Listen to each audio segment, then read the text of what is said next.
During the Cauldron is sponsored by McGovern Tour Design, creative custom tours featuring you as the tour leader. McGovern Tour Design creates itineraries that focus on your special interests.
To the moor and the Highland Glen,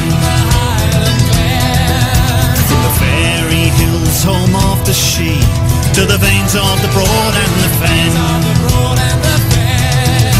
Someone go down to the holy trees of oak and ash and thorn, utter a charm in the verse of 3 till the summer king is born. The crane, the wolf, the bear and the boar no longer dwell upon these shores. You say the goddess and God have gone, but I tell you they live on, for in the cities and hills and in circles of stone,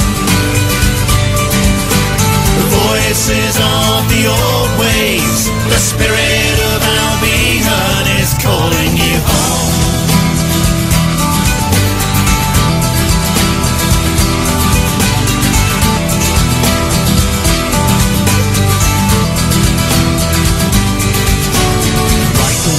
Horses carved into the hills, walk to the hanging stones, bow to the might of St. Abbas's height, feel the peace in the ancestors' home. Someone go down to Wilmington where the giant guards the way, step into the other world, into the womb where centuries pass like a day. The crane, the wolf, the bear and the boar no longer dwell upon these shores. You say the goddess and God have gone, but I tell you they live on, for in the cities and hills and in circles of stone, the voices of the old ways, the spirit of Albion is calling you home.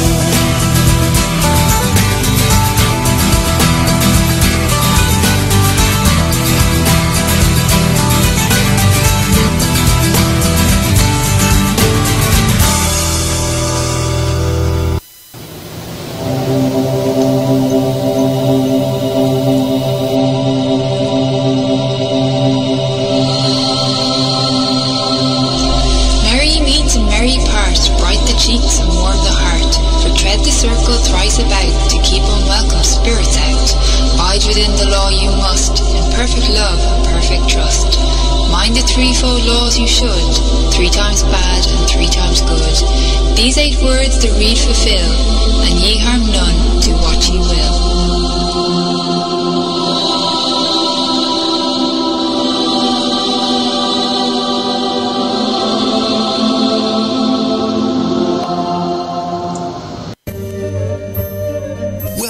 to Stirring the Cauldron. Now, here's your host, Marla Brooks. Hey, merry meet everybody, and welcome once again to Stirring the Cauldron here on the ParaX Radio Network. Tonight we're going to be talking about spirits with author Judika Illes and her book, The Encyclopedia of Spirits, which is the ultimate guide to the magic of fairies, genies, demons, ghosts, gods, and goddesses. Independent scholar and has spent her life researching a broad spectrum of the magical arts, including astrology, mythology, the Kabbalah, Egyptian mysteries, and spiritual and healing traditions from all over the world. She's the author of several books on folklore, folkways, and mythology, including 4 encyclopedias, which I've got 3 of the 4, and the Encyclopedia of 5,000 Spells is a good hernia book. It's wonderful. I love it. Her other books include Pure Magic, Magic When You Need It, and The Wiser Guide to Feel Witches. So, Judika, welcome back to Stirring the Cauldron. Thank you for having me, Marla. Oh, I just love the excuse to read your books and have you on. I mean, it's just one of those things. I like to torture myself and learn stuff, and it's actually amazing. And okay, so I've got to start out by saying that your books absolutely fascinate me because they always strike a chord in some way or another, and it's not always the most obvious way. Now, for example, I sat down with the Encyclopedia of Spirits expecting to brush up on the djinn and elves and dragons and the like, and like 2 pages in, I was absolutely delighted to find out that one of my favorite eclectic novelty songs, Desi Arnaz's Babalu, is a tribute to a very potent West African deity, Babalu Aye. And I'm like, wow, who knew? Well, I mean, you know, a lot of people, I mean, it's like one of these things where you watch something or you hear something, but different people understand it in different ways. Mm-hmm. You know, because there were people who heard that and right away, you know, understood the subtext. And other people, you know, just assumed it was a girl. You know, because it's all what we bring to it also. Well, exactly. I mean, I thought it was just, you know, rhythm beating on the conga drum. I mean, you know, and then when, you know, I read But if you know, I mean, once you know, it makes perfect sense.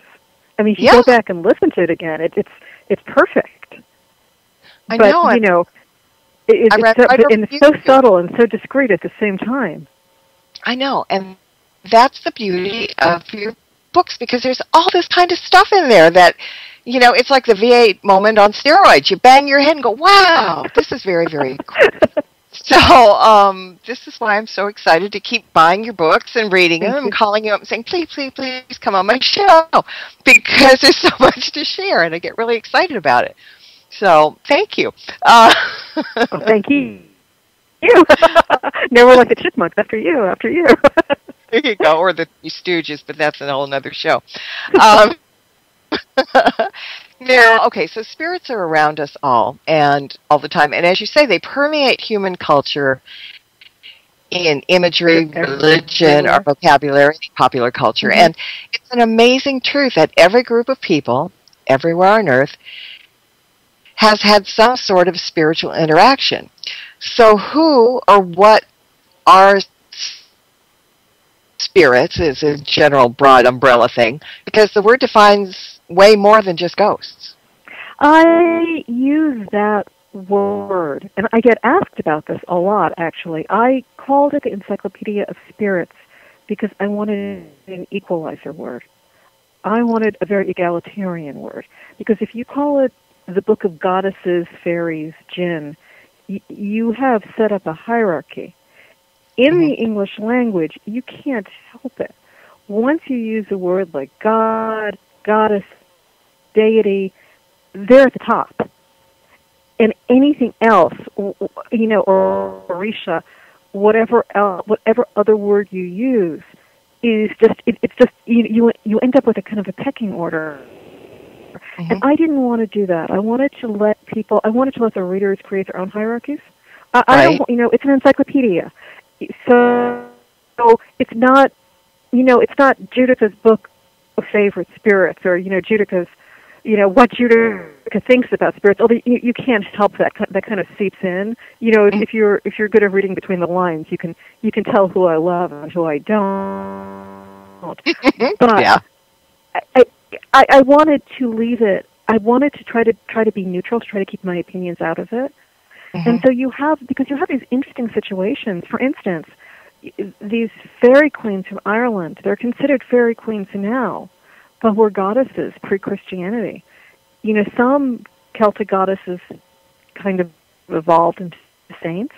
Others evolved into fairy queens. Others evolved into demons. Others evolved into, lesser fairies. It's a lot of it is subjective, and I didn't want to be the one to tell you, well, this is the most important one. My goal is to write something that when readers read the book, something will resonate with them. I try to write with enough detail that, I think my ideal job is to be a spiritual matchmaker. Ooh, that would be really lovely. And I would be your first customer. Oh, yeah. That's really what I love doing, people. And I do, I do readings for people, and they tell me their dreams and their favorite colors and their experiences, and I can hear it. I hear, having written these books, I hear the spirit. I know, I recognize the symbolism. So, but I'd like to create books where you can recognize that for yourself. Mm-hmm. And I think, it's like picking up a deck of tarot cards or whatever, or shopping for a wand. It will jump out at you. Things that are important will come to you. You don't have to look. You don't have to, shake your head or scratch your head. It's that chord, right? Mm-hmm. And in going through the book, as I'm flipping pages, because I'm not reading every word because it's a huge book. But, I would flip a couple of pages and be drawn to something, and then I'd read that, and then flip a couple more pages. So you say that spirits are generally invisible, but can make themselves selectively visible when they choose. But can everyone see spirits of some sort if we choose to summon them? I don't know. That's a good question, because, I've seen ghosts all my life. Mm-hmm. It's not a big deal, and I know other people. I'm not unique. I know other people like that. I've seen them all my life, since childhood, and you just kind of get used to them. And then there are certainly many other people who have never had such experiences, and there are people who, I have people who look at me and will tell me what spirits they see around me, the way other people see auras. So maybe we're not all the same. Did you ever? There is a movie. It's actually a BBC, I think, Christmas special. It's called The Stone Tape. I write about it in the Weiserfield Guide to the Paranormal, which I wrote, but under an alias. Stone tape theory derives from this movie, and it is a theory that certain materials, like stones, retain essentially memories of sort of time memories, and so certain ghosts are not actually, they're almost like recordings. Like residual. And so some ghosts are not, so some ghosts are just residuals replaying over and over. They're not actual interactive ghosts. But in the movie Stone Tape, there is a recording studio set up in this old building. And one of the characters sees and hears and experiences the ghosts, and another one only hears them, and another one sees or hears nothing, but accepts that the other people are seeing and hearing something. And so, maybe we don't all have the same experiences. Yeah, I kind of agree. And, I'm just wondering if one of these spirits or sprites or elves or whatever just wants to make their presence known, how frustrated would they be if the person they were trying to be visible to couldn't see them? That's kind of where the question came from. And I think the other issue is, there are people who can't see them, and then there are people who see but refuse to believe in their own, what they've seen. Right. Good point. People who absolutely refuse to believe their own experiences. Mm-hmm. That all happened. Yeah, there's always doubt somewhere. I mean, we're always second guessing ourselves. I mean, I think that's human nature. Well, and it's good to be somewhat skeptical because you don't want to, fall for everything. Yeah, true. I mean, that makes you very vulnerable. So you need to have a certain amount of skepticism without denying your own experiences. Right. That's where the trust your gut thing comes in. So it's that fine line that we have to walk. As a reader, and that's a high percentage of the readings I do, but people who have some sort of an experience, and often it's an experience they had quite a long, it's the classic, my car broke down at the, on the entrance ramp to a highway, and someone came to rescue me, but there were no footprints in the snow afterwards. One of these classic, was it an angel? Or they have these experiences, and it's not for me to say necessarily what it was, but they want to know, were they crazy? Because they're pretty, they got off the highway. They're pretty sure this is what happened to them, but having gone home and and been safe, now they're not sure. Maybe they hallucinated the whole thing. So they want someone to say that, and there's a lot of experiences like that. There are a lot of people walking around with stories like that, but we're afraid to share them because people might think you're crazy. So there's a lot of people who actually have a lot in common with a lot of other people, but they feel very isolated and alone, and and are not sure they're not crazy. Yeah, it's just it's the weirdness there. In addition to them popping in and wanting us to see them, or whether we can or not, although they live among us, they also possess their own realms, which means they can journey back and forth between the two. Yeah. Other than the story of Thomas the Rhymer way back when, who jumped into the fairy realm, can we do the same thing, do you think? Yeah, I mean, people do. Mm-hmm. People do. I mean, that sort of, there are a lot of, and the word shaman is a loaded word because, then you get into all these academic arguments about who is a shaman, and, do you have to be a Tungus tribe person to be a shaman? But that sort of shamanic, I can. I know other people who can. So it can be done. It's the thing with Thomas the Rhymer is there was that physical journey, yes. In which he was not in this world, and you hear there's a lot of stories like that. And if you go through Encyclopedia of Spirits, you'll see, I'm thinking of all the fairy stories, but also in Africa, in Central Africa, there are stories of Simbi, the snake spirit, people who just fall into his realm and disappear for a while and then come back and are profoundly changed and become great healers, come back with lots and lots of wisdom and knowledge. So that concept is not isolated to one part of Earth.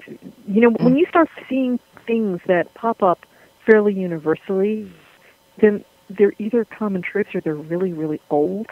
They're so old that people have brought them all over the world with them.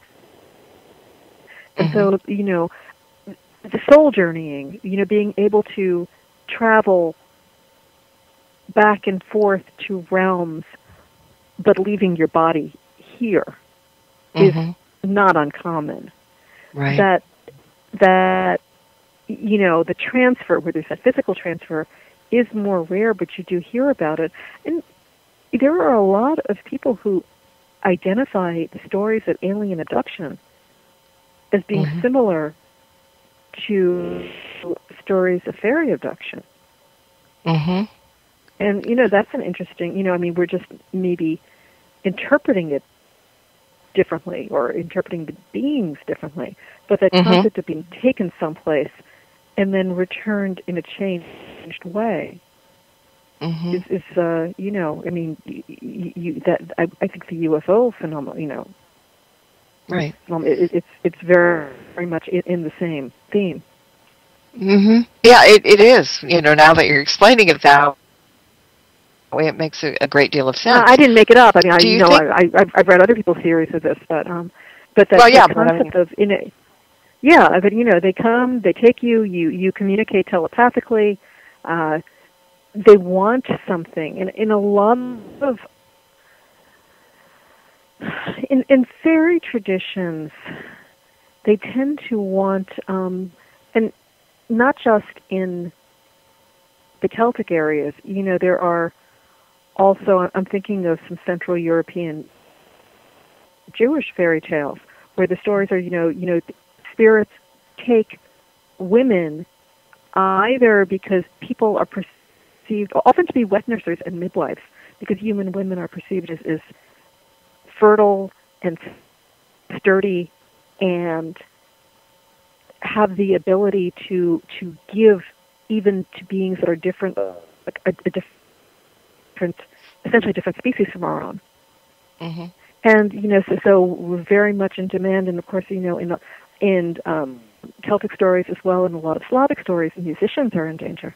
Really, really fine musicians, because they want you to come and play at their parties.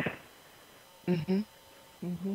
And often the stories end well at the end. It's like if you behave yourself and you're honorable and you're not afraid, and you might be afraid, but you still behave honorably. At the end, you're rewarded and returned home, and are changed, are transformed, but in a positive way. Uh-huh. Well, of course, you hear all about the negative ones. People come back, bonkers or something. But that just makes for good stories. But the interesting thing is how many. And I have another book, and it's probably the encyclopedia you don't have, the Element Encyclopedia of Witchcraft. And I say that because the publisher stopped distributing in the United States in 2006, shortly after the book came out.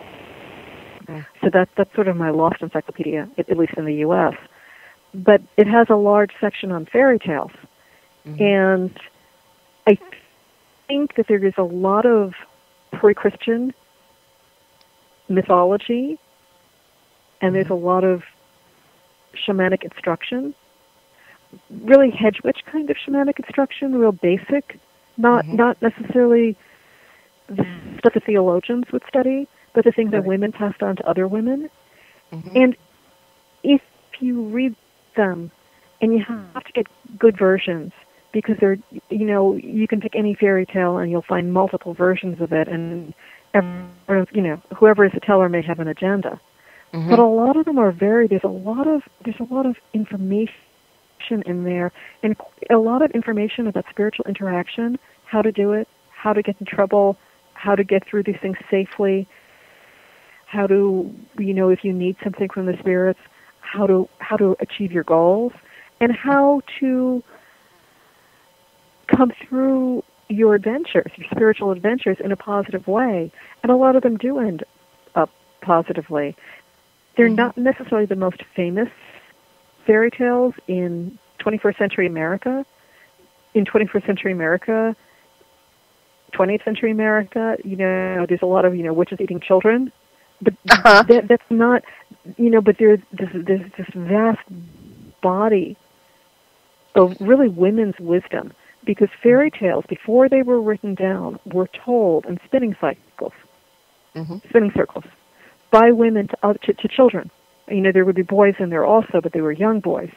Mm-hmm. Boys and girls and women, and they would tell these stories. So there's a lot of women's wisdom in those stories. There's a lot of goddesses hiding in those stories, but you have to read a good version. You have to kind of know what you're listening for. Right.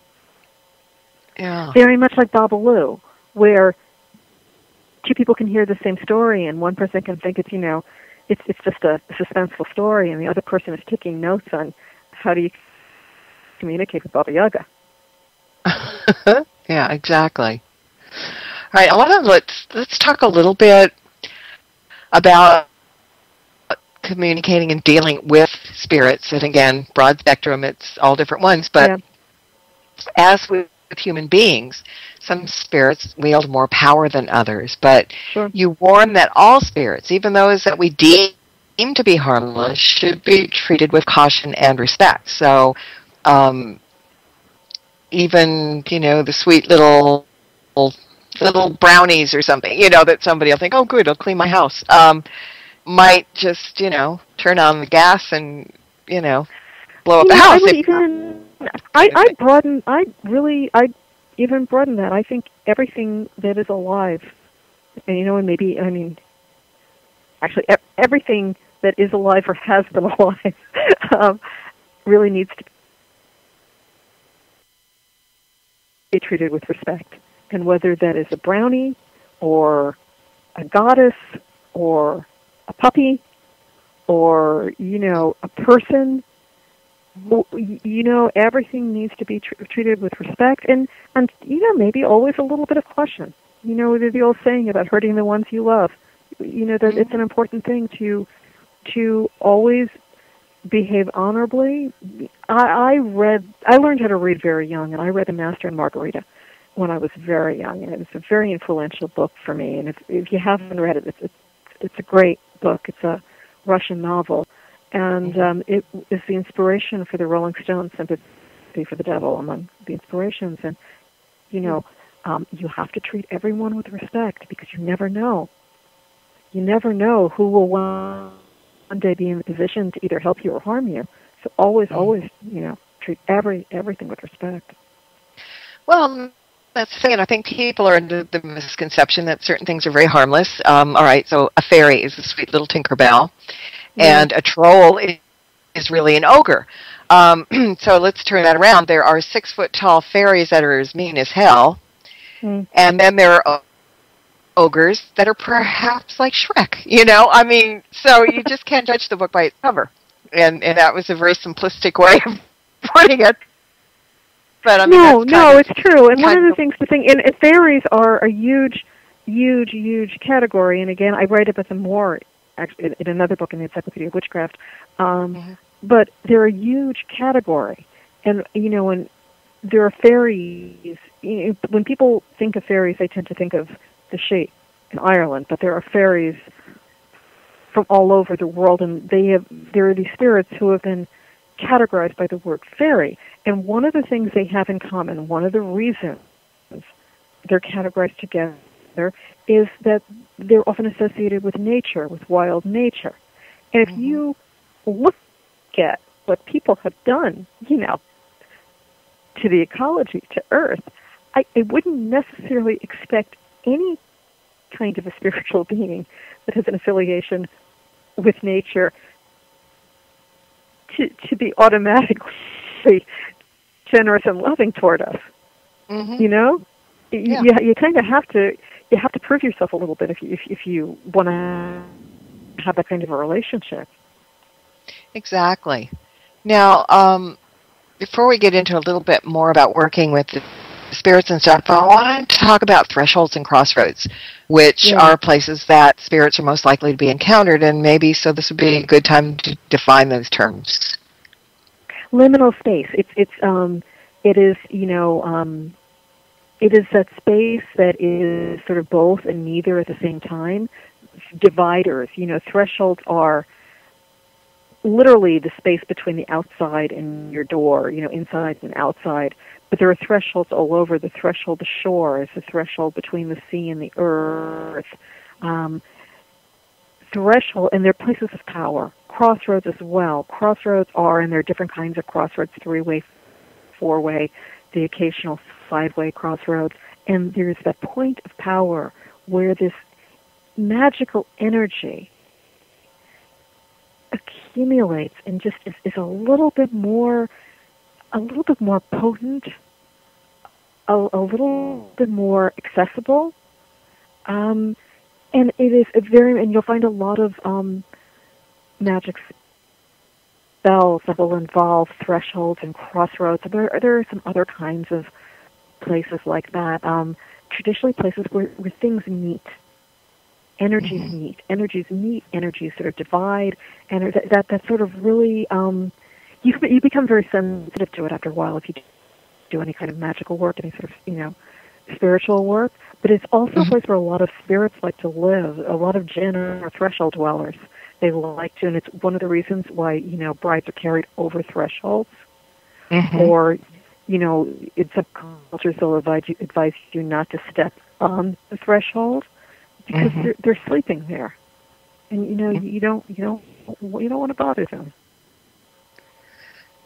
I know you're talking about using them in spell work and stuff, but I don't know how to put this. I don't know. I'm always cautious about the word. Somebody asked me that earlier today. I'm always cautious about the word using, because using implies something inanimate, and I mean, a lot of people, it's a common, I don't think people, it's just how we put things. Right. But it's like when you use a measuring spoon, you pick up the spoon and you use it and you put it down, but spirits are alive. Mm-hmm. Do people... It's interactive. It's all, for as much as there's a lot of talk of commanding, and I think that's when people talk about commanding spirits, it always makes me a little nervous, because, if they're so commandable, you don't really need them, then you could do it all yourself. The fact that you need them sort of tells you something about the dynamics of that power. Mm-hmm.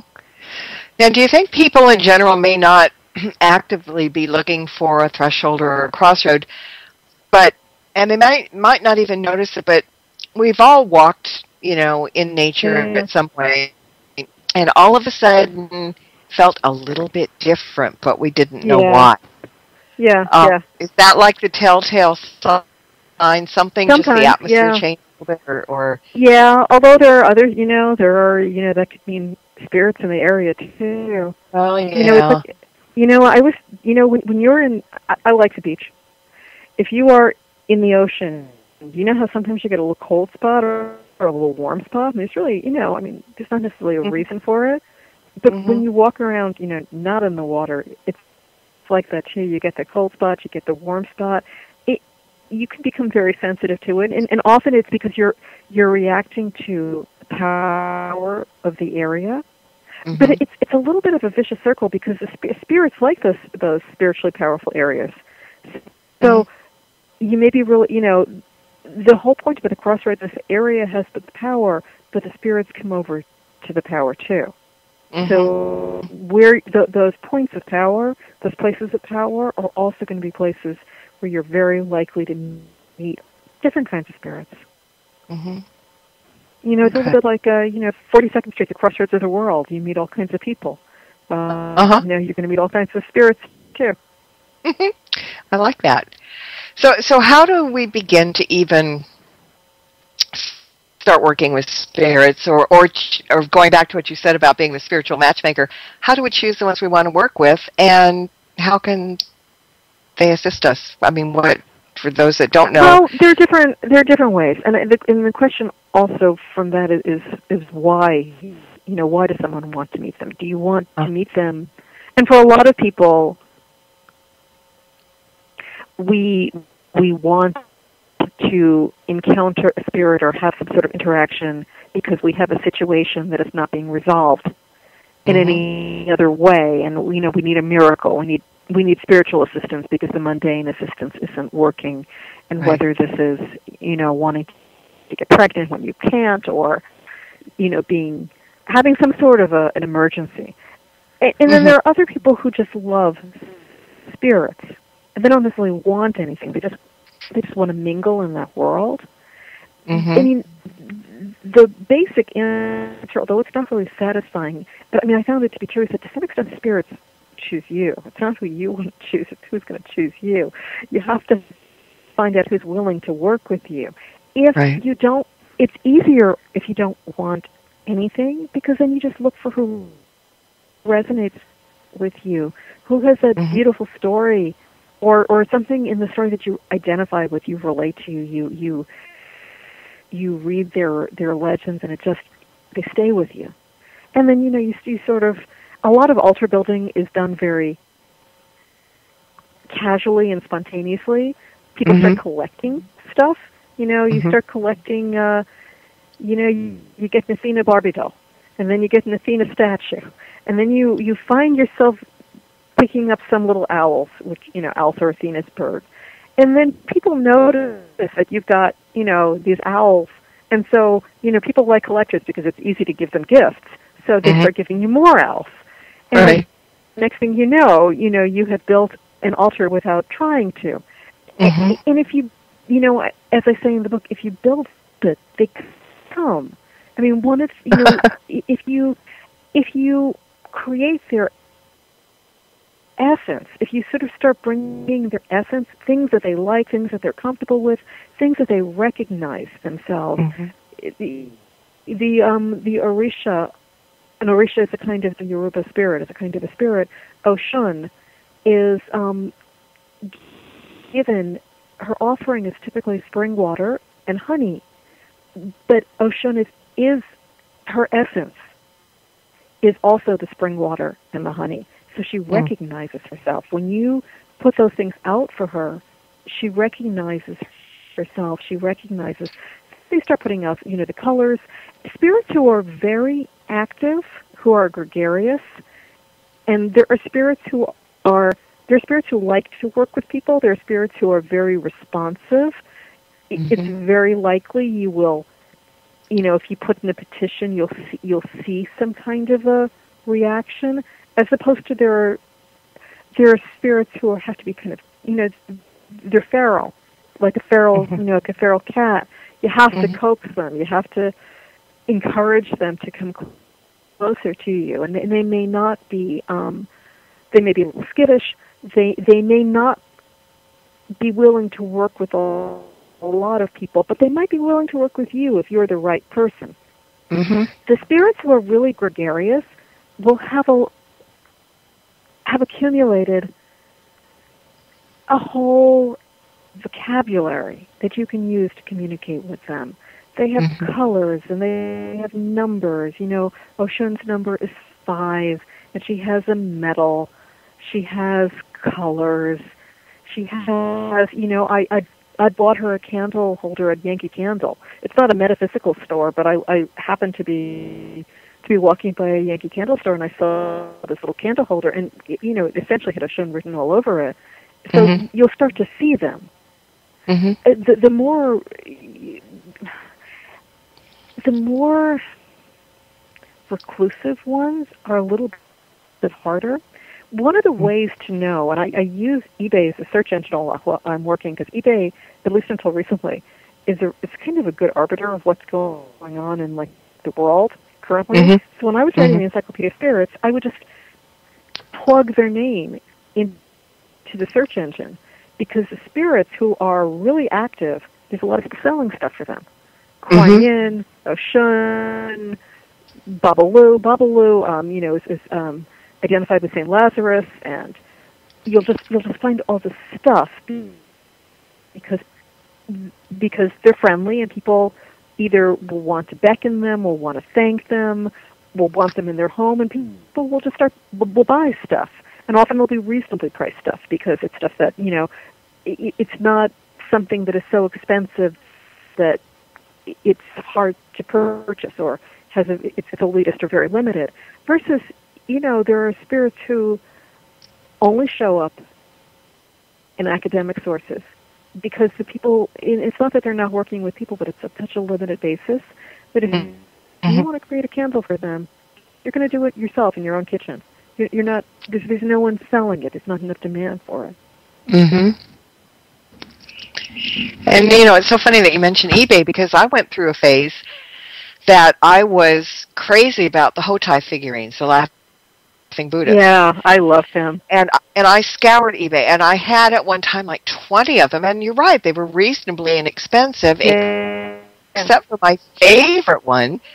They must have made a typo on that one, but he's a big, fat, beautiful, 1950s kind of Hotai. Yeah. And it said $29. Now, all of his brothers, because, they have duplicates in there, were going for $299. And I said, I've got to get it. It's a typo. We'll see what happens, but I got to get it. So I ordered it, and it was great. It was $29. I'm thinking, oh, my God, I got this big, huge Hotai coming from Shanghai, and I was just really excited. And then they put the shipping charge on it. It was $167. Oh. But you know what? I had to have him. And so now I call him Shanghai Yu. A friend of mine said, well, I said, I got to give him a name. You know, I mean, he's Hotai, but I got to give him a name. Yeah. She said he comes from Shanghai, and he Shanghaied you with that shipping fee. So let's call him Shanghai Yu. So that's what we're calling him. But, I mean, I've got Hotais, you know, I've weeded them down to just my favorites now because it's just kind of silly to have way too many. Fortune tellers. Yes. And he sits at my desk. Yeah. And I mean, I've got, I think, 5 of them now. I read on many Saturdays in a store in New York City where they sell a lot of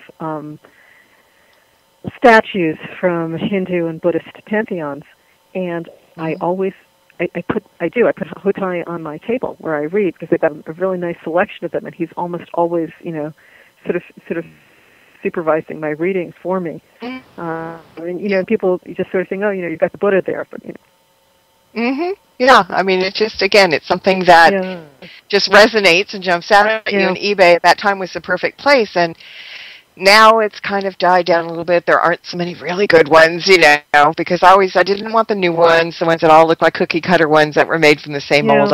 You know, the Well, the stuff comes in waves, I find. You'll get like a wave of merchandising or, you know, items for a certain spirit, and then it dies down, and then you know, eventually it kind of comes back, it rolls back in. Yeah, well, my guys are safe, and they're around, and they make me smile, so what are you going to do? You know, I have a couple of food dogs with them just to keep company. You know, I mean, it's neat how things will resonate to you, or you will resonate to them. Have you seen the Japanese, the seven spirits of good fortune? Yeah. Yeah, because sometimes good friends there. Yeah, I mean, I really believe in a past life I was Asian. You know, I think that plays a part of it because it's just too familiar. I find that once you bring one spirit in, they tend to start bringing their friends in. Yeah. The next thing you know, you've got like, you know, all just in every corner. Yeah, and the weird thing is, you know, you would think that with the food dogs and with the Hotais that Kuan Yin would show up, and I've never had any kind of desire to get anything of Kuan Yin, and she's a wonderful one to have around, you know? Yeah. So it's just kind of strange. It has to do with what resonates for you, though. You know, it's hard to sort of tell other people what to do with it. You have to feel it for yourself. Yeah. You just kind of have to live it. I want to change subject just a little bit and get a little bit snarky and wisecracky for a second.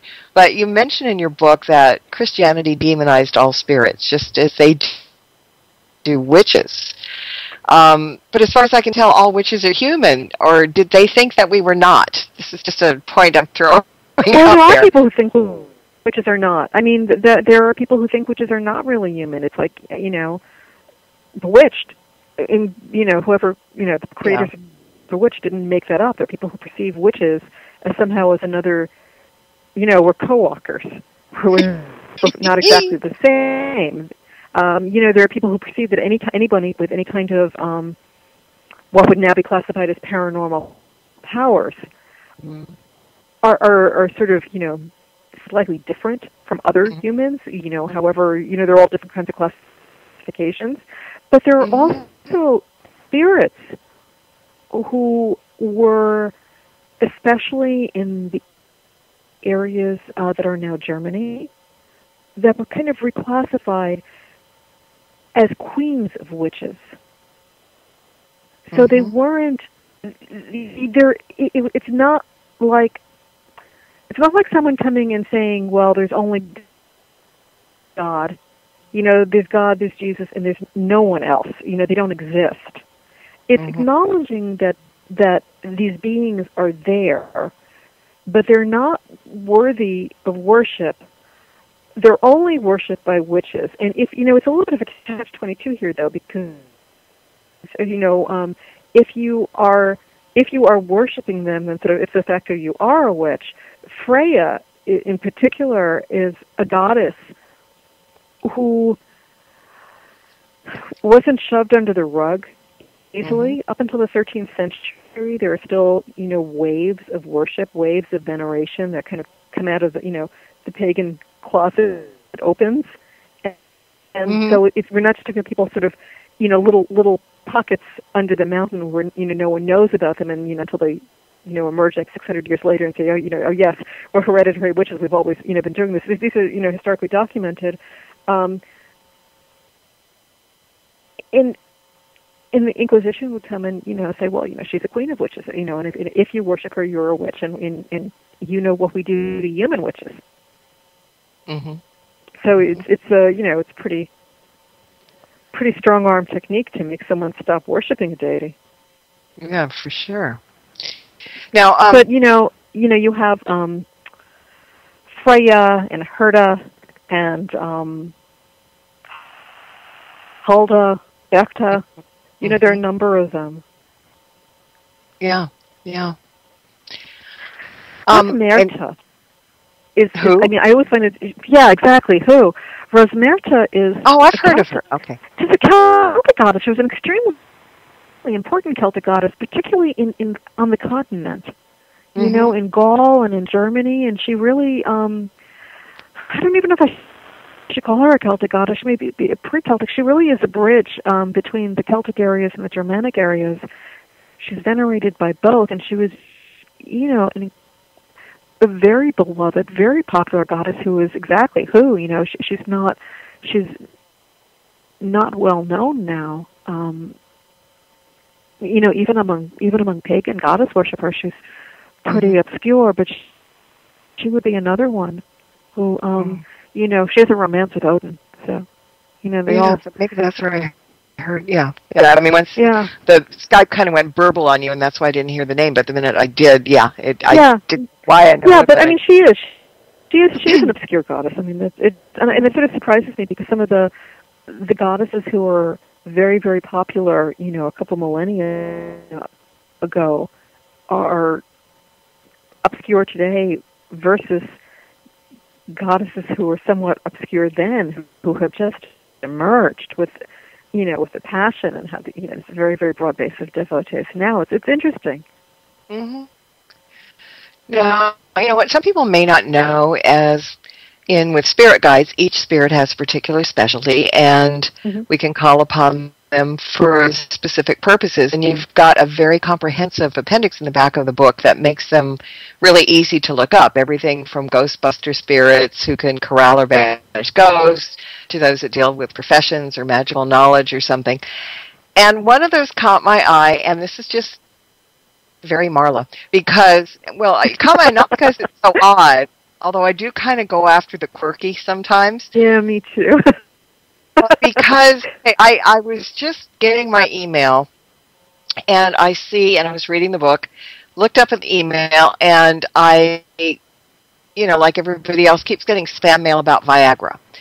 And so you've got a heading in your list of spirits that people can call upon for erectile dysfunction, like Pan or Aphrodite, Dagda, and a few others who provide the equivalent of spiritual Viagra, which is far cheaper and would probably keep spam folders all over the world a little emptier if people went that route instead of, the Canadian pharmacies. I mean, less side effects.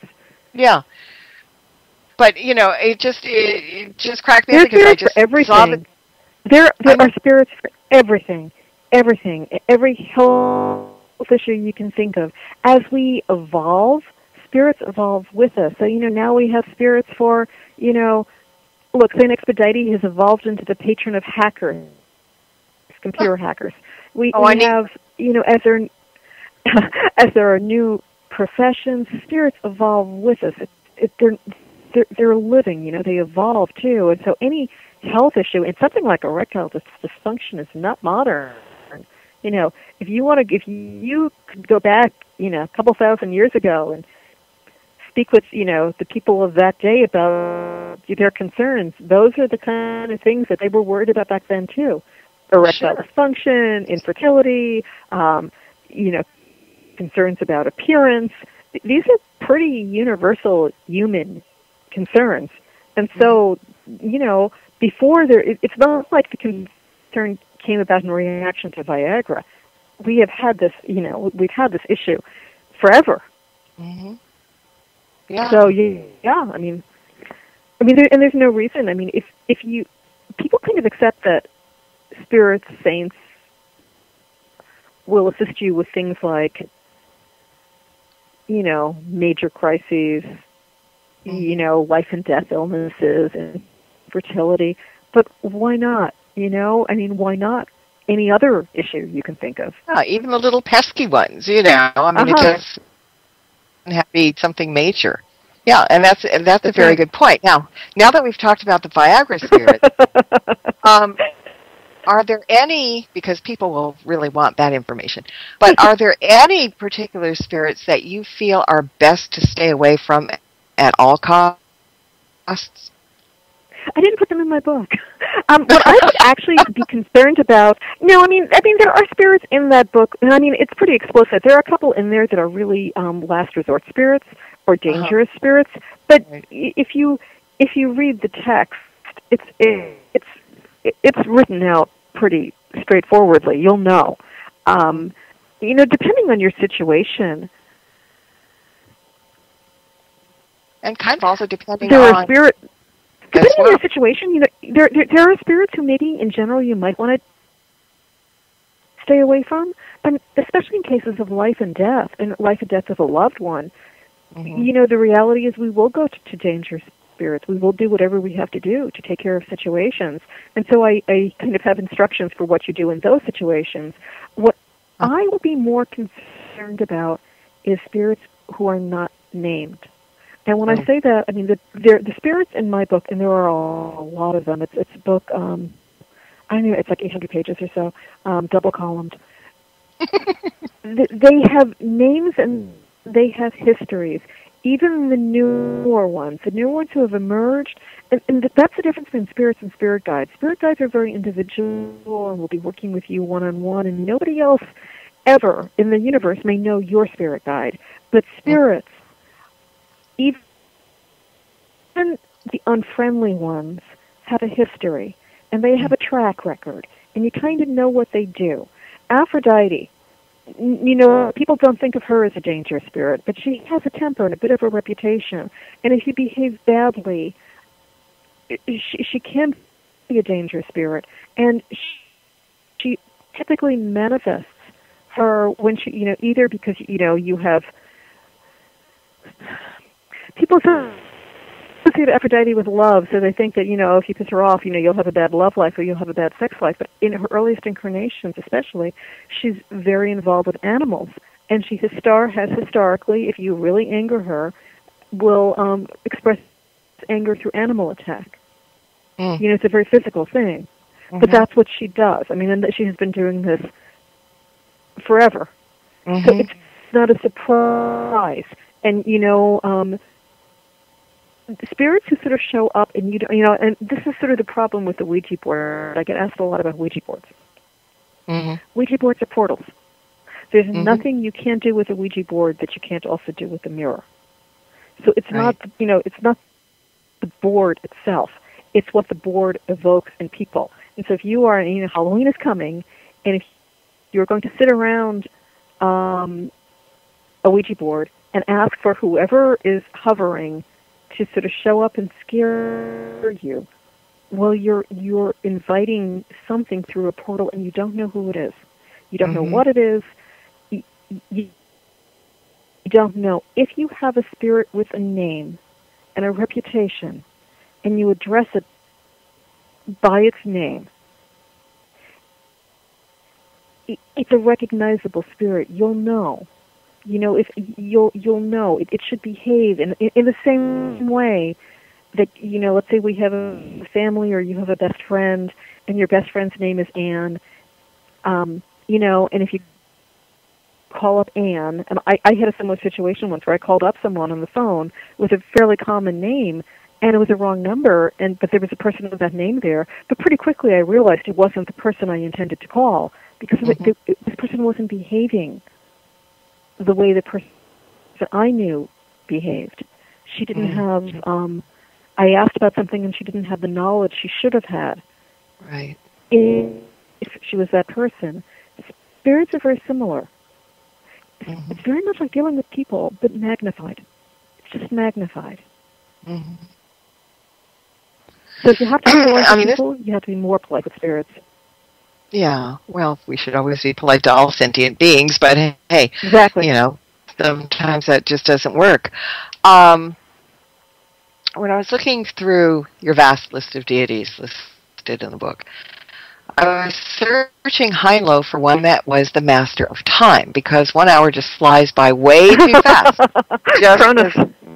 Just starting again. So I was going to call on it to help stretch this hour, but either I overlooked We'll do it again. Or I couldn't find her. So I think we're going to have to give in to Father Time here and start wrapping up. But where can people find more about you and your books? My books are available wherever fine books are sold, online in stores. If you can't find them in stores, a lot of stores no longer stock a big selection of books. But if you ask a bookseller to get you a book, they will usually be very happy to do it for you at no extra cost. I'm online. My website is myname.com, www.judikailles, JUDIKAILLES.com, and it will take you to my Twitter and my Facebook, and I'm all over the place. That's a good place to be, all over the place. Yeah. It's really important. And the other thing you were saying about the encyclopedia that isn't available here in the States, it's available on Kindle.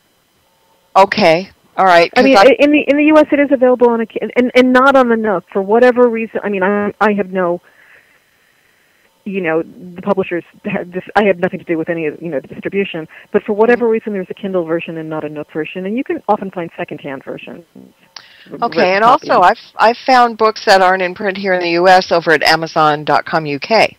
Yeah. So that's also, and all you have to do. And Canada, yeah, exactly. Yeah. Just figure and out. actually, there's Book Depository. Mm-hmm. Book Depository will ship books worldwide, typically with no shipping charge, which is a really nice thing. Really? Okay, I just wrote that one down. Yeah, that's kind of amazing. But definitely, I mean, we just scratched the surface here, just like we did with the Saints book. We're going to have to actually get a Reverend Witch show together for 2 hours with Tim and I, so we can really kind of get into the meat of some of this stuff. Because I've got questions that we don't even have time to ask, and I still want to know the answers to. So we're going to have to do that. But thank you so much for joining me tonight. Thank you, Marla. It really. It's a pleasure having you on. It's a bigger pleasure reading your books. They make me smile. And since I'm a crotchety old hag, that doesn't happen too often. So you're just doing me a favor here, and it's always a good thing. And as always, I want to thank everybody for listening in as well. And mind you, please join Reverend Tim Shaw and I next week for our live annual Halloween seance, which begins at 8 o'clock Eastern. I'm excited, and I hope you will be too, because you never know who Tim's going to be channeling in this year or what kind of personal experiences you might have. So don't forget, next week. And until then, everybody, blessed be, and merry meet again. Good night. This has been another edition of Stirring the Cauldron with Marla Brooks. Be sure to tune in next week at the same time for another great guest and more cauldron stirring. Any rebroadcast or use of this program without explicit permission is strictly prohibited. Copyright 2012. You have been listening to the Para X Radio Network.